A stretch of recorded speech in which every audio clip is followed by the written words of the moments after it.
സ്നേഹം, ദിവ്യസ്നേഹം, സ്നേഹം, ദിവ്യസ്നേഹം. ഓരോ തവണയും നാം ആലയത്തിൽ പോകുമ്പോൾ, ഓരോ തവണയും മുഴങ്കാൽ മടക്കി പ്രാർത്ഥിക്കുമ്പോൾ, ഓരോ തവണ നമ്മുടെ സങ്കടങ്ങൾ ദൈവത്തോട് പകരുമ്പോഴും, ഹന്ന എന്ന് വിളിക്കുന്ന ഒരു സ്ത്രീയുണ്ട്. അവൾക്ക് കുട്ടികളില്ലായിരുന്നു. മറ്റൊരാളുടെ പേര് പെനീന. അവൾക്ക് മക്കളുണ്ടായിരുന്നു. എന്നാൽ അവൾ എപ്പോഴും ഹന്നായെ പരിഹസിച്ചിരുന്നു.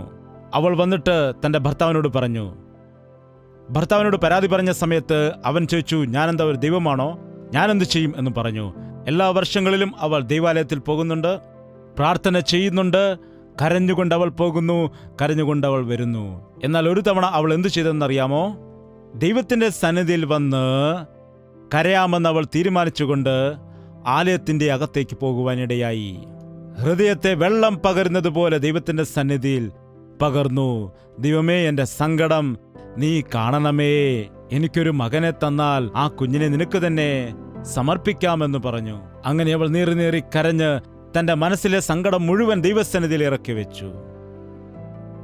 ദൈവം അവളുടെ പ്രാർത്ഥന കേട്ട് പ്രവാചകനിൽ കൂടി എന്താണ് അവളോട് പറഞ്ഞത്? വരുന്ന വർഷം നിന്റെ മടിയിൽ ഒരു കുഞ്ഞുണ്ടായിരിക്കും. നമുക്ക് നോക്കാം. 1 ശമൂവേലിന്റെ പുസ്തകം 1 അധ്യായം 17 വാക്യം.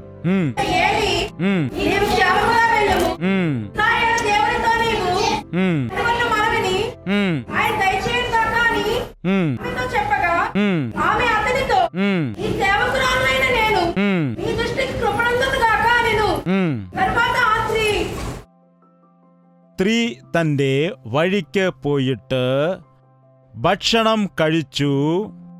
അവളുടെ മുഖം പിന്നെ വാടിയതും ഇല്ല. അപ്പോൾ വരെയും അവൾ വളരെ ദുഃഖിതയായി കാണപ്പെട്ടു. ഇപ്പോൾ അവൾ എന്താണ് ഇവിടെ ചെയ്തത്? ദൈവസന്നിധിയിൽ പോയിട്ട് സങ്കടമെല്ലാം പകർന്നു, ദുഃഖമെല്ലാം ദൈവസന്നിധിയിൽ പകർന്നു. ദൈവത്തിന്റെ വാഗ്ദത്തം പ്രാപിച്ചു. ദൈവം നിനക്ക് മകനെ നൽകും എന്നത് വിശ്വസിച്ചു. അതിൽ പിന്നെ അന്നു മുതൽ അവൾ ആഹാരം കഴിക്കാതെ പട്ടിണി കിടക്കുകയായിരുന്നു, ദുഃഖിതയായിരുന്നു. എന്നാൽ അവൾ കർത്താവിന്റെ സന്നിധിയിൽ വന്നു പോയതിന് ശേഷം അവളുടെ മുഖം വാടിപ്പോകാതെ വളരെ സന്തോഷവതിയായി ജീവിച്ചു. ദൈവം പറഞ്ഞതുപോലെ അവൾക്കൊരു മകനെയും കൊടുത്തു. ആ കുഞ്ഞിനെ ദൈവസന്നിധിയിൽ കൊണ്ടുവന്നിട്ട് ഏൽപ്പിച്ചു. പിന്നെ അവൾക്ക് എന്ത് ലഭിച്ചു? ദൈവം തന്നത് ദൈവത്തിന് കൊടുത്താൽ നമുക്കെന്ത് കിട്ടും?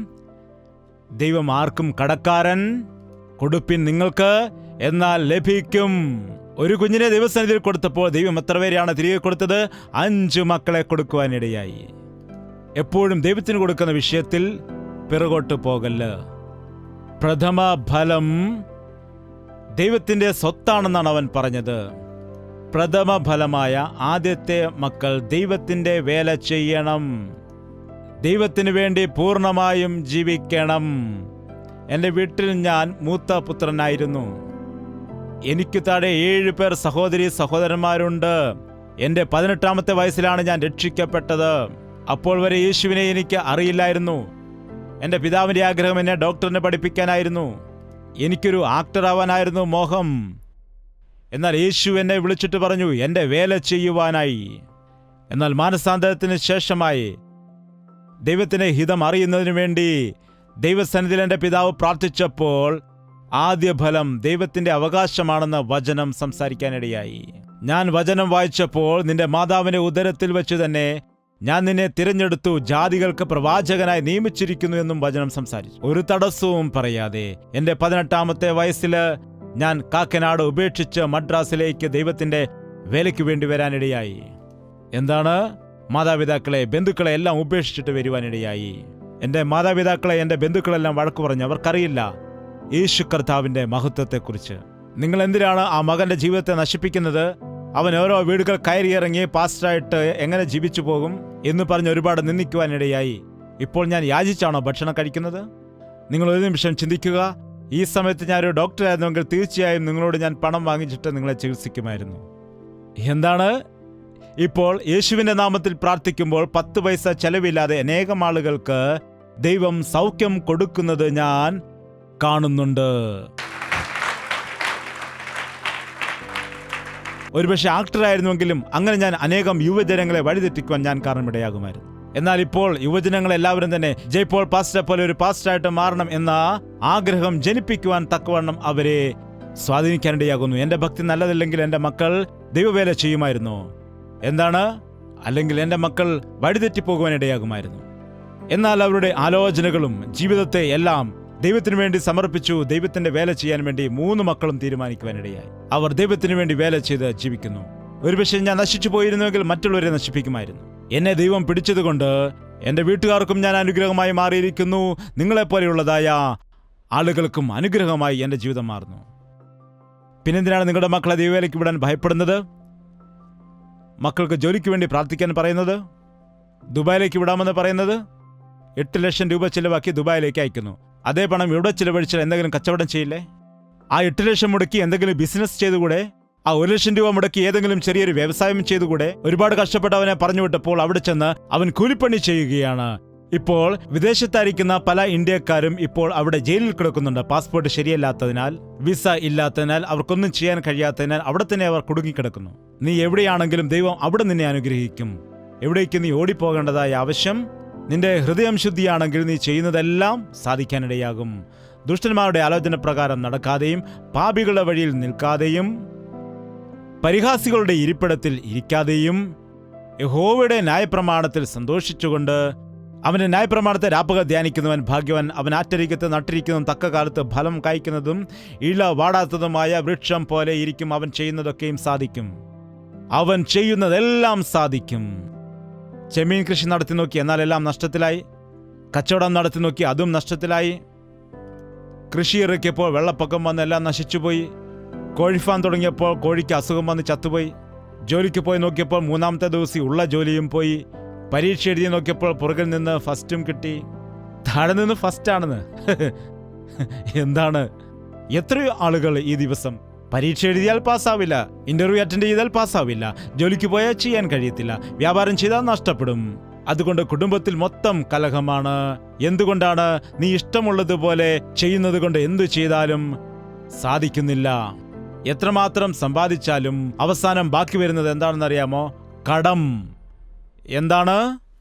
ഭാര്യ അധ്വാനിക്കുന്നുണ്ട്, ഭർത്താവ് അധ്വാനിക്കുന്നുണ്ട്, കുഞ്ഞുങ്ങൾ അധ്വാനിക്കുന്നുണ്ട്, എല്ലാവരും കൂടി അധ്വാനിക്കുന്നത് കൂടുന്നുവെങ്കിലും കടം മാത്രമാണ് ബാക്കി വരുന്നത്. കാരണം നിന്റെ ജീവിതത്തിൽ നീ ചെയ്യുന്നത് ദൈവത്തിന്റെ ഹിതപ്രകാരമുള്ളത് അല്ല. ദൈവത്തിന്റെ സാന്നിധ്യത്തോടുകൂടി നീ ജീവിക്കുന്നില്ല. പത്രോസിന്റെ പടകിലേക്ക് യേശു പറഞ്ഞു ആഴത്തിലേക്ക് കൊണ്ടുപോയി വല വീശുവാനായി. ആ പത്രോസ് ഇങ്ങനെയാണ് വിചാരിച്ചത്: രാത്രി മുഴുവൻ ഞങ്ങൾ കഷ്ടപ്പെട്ട് വല വീശാനിടയായി. ഇതേ സ്ഥലത്ത് തന്നെ ഞങ്ങൾ വല വീശുകയും കയറ്റുകയും വീശുകയും കയറ്റുകയും വീശുകയും കയറ്റുകയും ചെയ്തു. ഒരു മീൻകുഞ്ഞിനെ പോലും ഞങ്ങൾക്ക് കിട്ടിയില്ല. വീണ്ടും അവിടെ തന്നെ എറിയാൻ പറയുകയാണോ? ഞങ്ങൾക്ക് നന്നായിട്ടറിയാം, ഞങ്ങൾ മീൻപിടുത്തക്കാരാണ്. എപ്പോഴാണ് മീൻ എങ്ങനെയാണ് കിട്ടുന്നത് എന്ന് എല്ലാം ഞങ്ങൾക്ക് നന്നായിട്ടറിയാം. രാത്രി മുഴുവൻ ലഭിക്കാത്തതായ മീനുകളെ രാവിലെ ലഭിക്കുവാൻ ഇടയാകുമോ എന്നൊന്നും തന്നെ പറയാതെ ഒരു വാക്ക് പറഞ്ഞു. ഞങ്ങൾ ഈ രാത്രി മുഴുവൻ അധ്വാനിച്ചു, എന്നാൽ ഞങ്ങൾക്കൊന്നും കിട്ടിയില്ല. എങ്കിലും നിന്റെ വാക്കിനു ഞങ്ങൾ വലയിറക്കാമെന്ന് പറഞ്ഞ് വല വീശിയപ്പോൾ എന്തു സംഭവിച്ചു? വല പൊട്ടിപ്പോകുമാറ് പെരുത്ത മീൻകൂട്ടം 2 പടകുകൾ നിറച്ച് അവർക്ക് മീനെ ലഭിച്ചു. നിന്റെ സ്വന്തം കഴിവുകൊണ്ട് നീ ചെയ്താൽ ഒന്നും നിനക്ക് നേടിയെടുക്കുവാൻ കഴിയില്ല. എന്നാൽ ദൈവത്തിന്റെ വചനമനുസരിച്ച് ചെയ്താൽ നീ വിചാരിക്കുന്നതിലും ചിന്തിക്കുന്നതിലും അപ്പുറമായിട്ട് അനുഗ്രഹിക്കപ്പെടും. ക്രിസ്തീയ വിശ്വാസം എന്നത് ഇടയ്ക്ക് പോയി ചെന്നിട്ട് ദൈവത്തെ ആരാധിച്ചു വരുന്നതല്ല. അങ്ങോട്ട് പോകുന്ന സമയത്ത് പള്ളി കാണുമ്പോൾ ക്രൂശി വരയ്ക്കുന്നതോ അല്ലെങ്കിൽ കാണിക്കവഞ്ചി കാണുമ്പോൾ പണമിട്ടിട്ട് വരുന്നതോ ഒന്നും തന്നെയല്ല. യേശു ക്രിസ്തു പറഞ്ഞ ഉപദേശം എന്താണെന്ന് വെച്ചാൽ, നിന്റെ ജീവിത രീതി, നിന്റെ ലൈഫ് സ്റ്റൈൽ, നീ എവിടെയാണെങ്കിലും, നീ ഗ്രാമത്തിലാണെങ്കിലും പട്ടണത്തിലാണെങ്കിലും ഭവനത്തിലാണെങ്കിലും സ്കൂളിലാണെങ്കിലും കോളേജിലാണെങ്കിലും ഓഫീസിലാണെങ്കിലും ദുബായിലാണെങ്കിലും അമേരിക്കയിലാണെങ്കിലും ഓസ്ട്രേലിയയിലാണെങ്കിലും ദൈവത്തിന്റെ പൈതലായിട്ട് നീ ജീവിക്കേണ്ടതാണ്. ദൈവത്തോട് ഭയഭക്തിയുള്ളവനായി ജീവിക്കണമെന്നാണ്. ഇവിടെ കുറേയേറെ മുല്ലപ്പൂ കൊണ്ട് കൂട്ടിവെക്കുന്നു എന്ന് വിചാരിക്കുക. അപ്പോൾ ആർക്കെങ്കിലും ഇവിടെ മുല്ലപ്പൂ കൊണ്ടുവന്നിട്ടുണ്ട് എന്ന് വിചാരിക്കുക, എനിക്കൊരു മൈക്ക് തരൂ, ഞാനിവിടെ വന്നിട്ടുണ്ട് എന്ന് മുല്ലപ്പൂ സാക്ഷ്യം പറയേണ്ട കാര്യമുണ്ടോ? അതിൻ്റെ കാര്യമുണ്ടോ? അത് വരുമ്പോൾ തന്നെ അതിൻ്റെ സുഗന്ധം നമുക്കറിയാൻ കഴിയും, മൂക്കുകൊണ്ട് തിരിച്ചറിയാൻ കഴിയും. അതേപോലെ ഒരു ക്രിസ്ത്യാനി എവിടെയുണ്ടെങ്കിലും അവിടെ വലിയ മൈക്ക് പിടിച്ചിട്ട് അവൻ അവിടെ ഉണ്ടെന്ന് സാക്ഷ്യം പറയേണ്ട കാര്യമില്ല. നിന്റെ ജീവിതം തന്നെ ഒരു സാക്ഷ്യമാണ്. നിന്റെ ജീവിത രീതി പ്രവൃത്തികൾ സാക്ഷ്യമാണ്. നീ ജീവിക്കുന്ന ഒരു ബൈബിളായിട്ടാണ് ജീവിക്കുന്നത്. ബൈബിൾ പ്രസംഗിക്കുന്നതിനേക്കാൾ നല്ലത് ബൈബിളിലുള്ളത് ജീവിച്ചു കാണിക്കുകയാണ് ചെയ്യേണ്ടത്.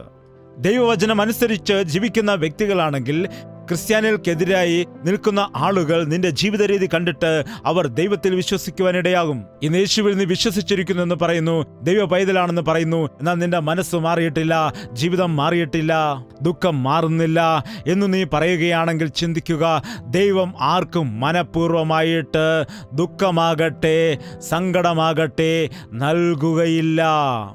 അത് മനസ്സിലാക്കണം. സാധാരണ നമ്മുടെ നാട്ടിൻപുറത്താണെങ്കിൽ എന്തെങ്കിലും കഷ്ടത വന്നാൽ, കർത്താവേ ഞാൻ എന്തു പാപമാണോ ഇതിന് തക്കവണ്ണം ചെയ്തത്, അതായത് അവർക്ക് തന്നെ അറിയാം ഏതൊരു പാപം ചെയ്തത് കൊണ്ടാണ് എനിക്ക് കഷ്ടത വന്നിരിക്കുന്നത്, എനിക്ക് ബുദ്ധിമുട്ട് വന്നിരിക്കുന്നതെന്ന് അവർക്ക് തന്നെ അറിയാം. നിനക്ക് നന്മ ഉണ്ടാകാതിരിക്കുന്നതിൻ്റെ കാരണം നിന്റെ പാപമാണ്, നിന്റെ തെറ്റുകളാണ് കാരണം. തെറ്റുകൾ പ്രവർത്തിക്കുന്നത് മനുഷ്യന് ശീലമായി മാറിയിരിക്കുന്നു. എന്നാൽ യേശുക്രിസ്തു കാണിച്ചു കൊടുത്ത മാർഗം എന്താണെന്ന് വെച്ചാൽ, നീ ഒരു തവണ തെറ്റു ചെയ്തിരിക്കുന്ന വ്യക്തിയാണെങ്കിൽ ഇനിയും നീ എൻ്റെ അടുക്കിലേക്ക് വരണ്ട, നീ ചെയ്തതിന്റെ ഫലം നീ തന്നെ അനുഭവിച്ചുകൊള്ളൂ. നിന്റെ ജീവിതത്തിൽ നിന്റെ തലവര ആണെന്ന് പറയുന്ന ദൈവമല്ല. എത്ര പാപിയാണെങ്കിലും എങ്ങനെയുള്ളതായ വ്യക്തിയാണെങ്കിലും എൻ്റെ അടുക്കിലേക്ക് വരിക, ഞാൻ നിന്നെ സൗഖ്യപ്പെടുത്താം, ഞാൻ നിന്നെ അനുഗ്രഹിക്കാം, നിനക്ക് ആവശ്യമായ നന്മകൾ നൽകാം, നിനക്ക് നഷ്ടമായതെല്ലാം ഞാൻ തിരികെ നൽകാം എന്നുള്ള വലിയൊരു സുവിശേഷം ഈ ദിവസം പ്രസംഗിക്കപ്പെടുന്നു. നീ ഇത്രയും നാൾ എന്തെല്ലാം തെറ്റുകൾ ചെയ്തു, എന്തെല്ലാം കുഴപ്പങ്ങൾ കാണിച്ചു, അതിനെക്കുറിച്ച് ചിന്തിച്ച് വിചാരപ്പെട്ട് നീ ഇരിക്കുകയാണെങ്കിൽ അതുകൊണ്ട് യാതൊരു പ്രയോജനവുമില്ലെന്നാൽ, നമ്മുടെ പാപം അവന്റെ സന്നിധിയിൽ നാം ഏറ്റുപറയുകയാണെങ്കിൽ അവൻ നമ്മുടെ പാപങ്ങളെ ക്ഷമിച്ച് നമ്മളോട് നീതി കാണിക്കുന്ന വിശ്വസ്തനായ ദൈവമാകുന്നു. അവൻ നമ്മെ ശുദ്ധീകരിക്കും. അവിശ്വാസികളായുള്ളവരെ മടങ്ങി വരുവീൻ, ദ്രോഹികളായ മക്കളെ മടങ്ങി വരുവീൻ. അനുസരണമില്ലാത്ത ആളുകളുടെ നേരെ എൻ്റെ കൈ എപ്പോഴും ഞാൻ നീട്ടിപ്പിടിച്ചിരിക്കുകയാണ്. ഈ ദിവസം നിങ്ങളെ എല്ലാവരെയും ദൈവം സ്നേഹിക്കുന്നുണ്ട്. എല്ലാ വ്യക്തികളും ദൈവത്തിന്റെ ദൃഷ്ടിയിൽ ഒരു പ്രത്യേകമായ വ്യക്തിയാണ്. ഒരു പക്ഷേ നിന്റെ വീട്ടിൽ ആരും നിന്നെ പരിഗണിക്കുന്നില്ലായിരിക്കാം, എല്ലാവരും നിന്നെ നിന്ദിക്കുകയായിരിക്കാം, നിനക്ക് വേണ്ടി ആരും കരുതുന്നില്ലായിരിക്കാം. നിന്നെ എന്തിനു കൊള്ളാം, പരീക്ഷയ്ക്ക് തോറ്റുപോയി, നിന്നെ എന്തിനു കൊള്ളാം, സ്ത്രീധനം വാങ്ങിച്ചുകൊണ്ട് വന്നില്ല വീട്ടിലേക്ക് എന്ന് പറഞ്ഞ് എപ്പോഴും അമ്മായിയമ്മ നിന്നെ കുറ്റം പറഞ്ഞുകൊണ്ടേയിരിക്കുന്നുണ്ടാവാം. അല്ലെങ്കിൽ നിന്റെ ഭാര്യ എപ്പോഴും നീ ഒരു മദ്യപാനിയാണ്, കുടിയനാണ് എന്ന് പറഞ്ഞ് നിന്നെ എപ്പോഴും കുറ്റപ്പെടുത്തുന്നുണ്ടാവും. എന്നാൽ ഒരു കാര്യം നീ ഓർക്കേണ്ടതാണ്, ദൈവം നിന്നെ സ്നേഹിക്കുന്നു. നിന്നെ അതേ രീതിയിൽ അവൻ സ്നേഹിക്കുന്നു. ഒരു അമ്മയ്ക്ക് 10 മക്കളുണ്ടെങ്കിൽ ഏത് കുഞ്ഞിനെ ആയിരിക്കും ഏറ്റവും കൂടുതൽ സ്നേഹിക്കുന്നത്? എല്ലാവരെയും ഒരുപോലെ സ്നേഹിക്കുമോ? പറയൂ. അധ്വാനിച്ച് പണമുണ്ടാക്കുന്നവൻ ഒരുവൻ കാണും, ഭാര്യയെ കൊണ്ട് നല്ലവണ്ണം ആഹാരം വെപ്പിച്ചു കൊടുക്കുന്നവൻ കാണും, ഒരു പണിയും ചെയ്യാതെ കറങ്ങി നടക്കുന്ന ഒരുവൻ കാണും. ഇതിൽ ആരെയാണ് ഏറ്റവും കൂടുതൽ സ്നേഹിക്കുന്നത്? മൂത്തവനെക്കുറിച്ച് എനിക്കൊരു സങ്കടവുമില്ല, രണ്ടാമത്തവനെക്കുറിച്ചും എനിക്കൊരു വിഷമവുമില്ല. ഈ മൂന്നാമത്തവന്റെ കാര്യമാണ്, ഞാൻ ഉണ്ടായിരിക്കുമ്പോൾ തന്നെ അവന്റെ ഗതി ഇങ്ങനെ, ഞാൻ മരിച്ചു കഴിഞ്ഞാൽ ഇവന്റെ സ്ഥിതി എന്തായിത്തീരും? ആരെയാണ് ഏറ്റവും കൂടുതൽ സ്നേഹിക്കുന്നത്? ആരെ സ്നേഹിക്കുന്നു? പറയൂ. യേശുക്രിസ്തു എന്തിനാണ് വന്നത്?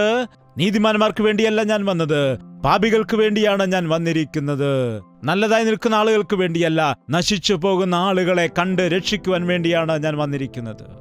നിന്റെ ജീവിതത്തിൽ നിനക്കൊന്നും നേടുവാൻ കഴിയുന്നില്ല, ഒന്നും സമ്പാദിക്കുവാൻ കഴിയുന്നില്ല, ജീവിതത്തിൽ ഒരു നന്മയും ഉണ്ടാകുന്നില്ല എന്ന് പറഞ്ഞ് നീ നിരാശപ്പെടുന്നു.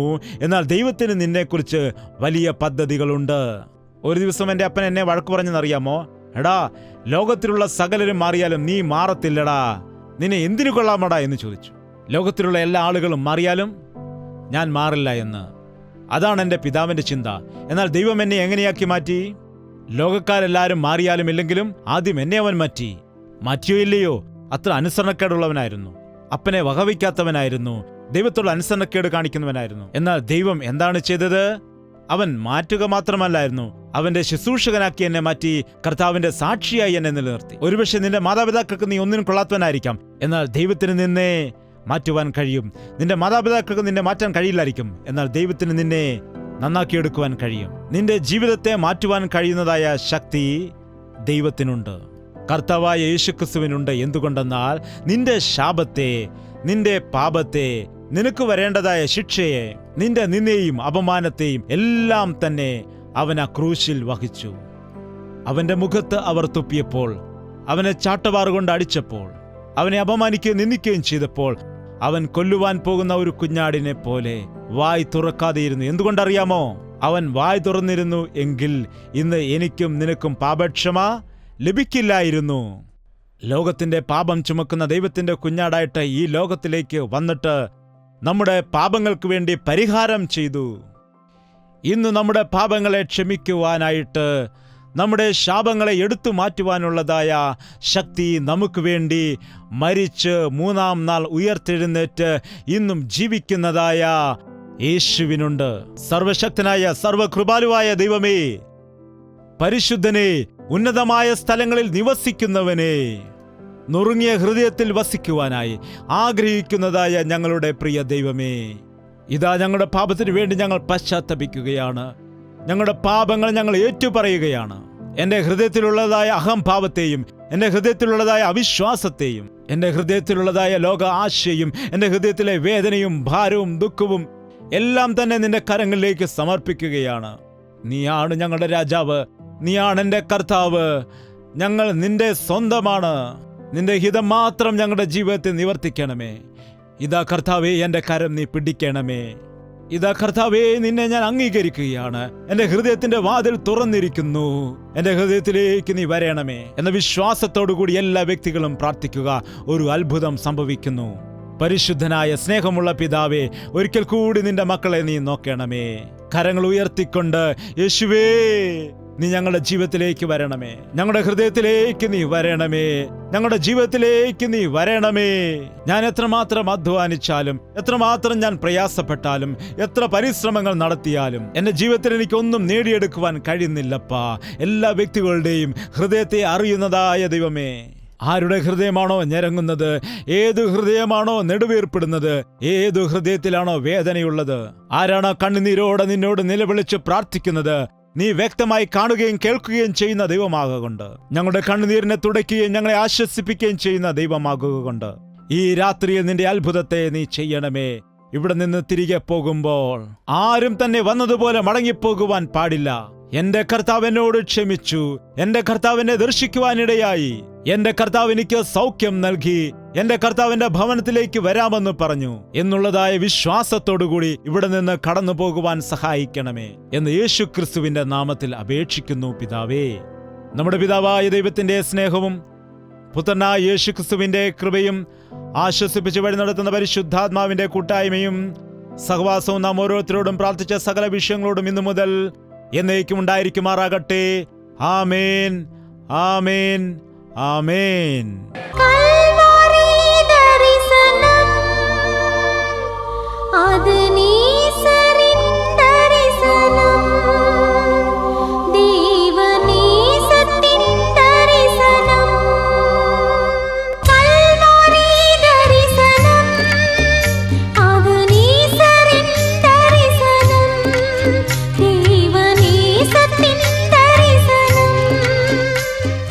യേശുവേ, യേശുവേ, യേശുവേ, യേശുവേ, യേശുവേ, യേശുവേ, യേശുവേ. നിന്നെ നിന്നെ എന്നും ഞാൻ സേവിക്കും, നീ മാത്രം രാജാവെന്നും. നിന്നെ നിന്നെ എന്നും ഞാൻ സേവിക്കും, നീ മാത്രം രാജാവെന്നും. യേശുവേ, യേശുവേ, യേശുവേ, യേശുവേ, യേശുവേ, യേശുവേ, യേശുവേ, യേശുവേ, യേശുവേ, യേശുവേ, യേശുവേ, യേശുവേ, യേശുവേ, യേശുവേ.